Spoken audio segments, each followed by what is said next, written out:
Macron, destitution, c'est le mot d'ordre qui grandit dans la population française. Lorsque la France insoumise a proposé de destituer Emmanuel Macron, il y avait 44% des Français qui étaient favorables.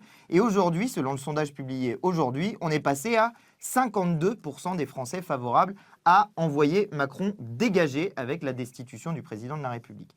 Ça, c'est le signe qu'il y a une volonté populaire de dégager Emmanuel Macron. Et nous, les députés de la France insoumise, on a décidé d'activer l'article 68 de la Constitution qui permet justement la destitution du président de la République. Mais il ne faut pas se voiler la face, ça ne peut pas être juste les parlementaires qui se mobilisent sur cette question. On a besoin d'une mobilisation de masse dans la population française pour agir sur ce sujet. Que vous soyez un électeur du Nouveau Front Populaire ou même pas du tout un électeur du Nouveau Front Populaire, mais que vous êtes un démocrate, on a besoin de vous. Parce que c'est pas possible que Emmanuel Macron perde 2 fois de suite une élection et qu'il choisisse de s'allier avec Marine Le Pen qui avait été en second tour pour faire une espèce d'attelage baroque. C'est pas à ça que ressemble la démocratie française. Donc on a besoin de vous. À l'heure où je vous parle, on a plus de 260 000 signatures sur la pétition macron-destitution.fr. Et on a besoin de vous pour avoir encore plus de signatures. Antoine l'a dit, plus de 50% de la population française est favorable à la destitution du président. Plus des gens signent, plus ça nous aide à mettre la pression. Mais il y a encore une personne sur 2 à convaincre. Et cette pétition, c'est aussi le moment d'avoir la discussion et de chercher à convaincre.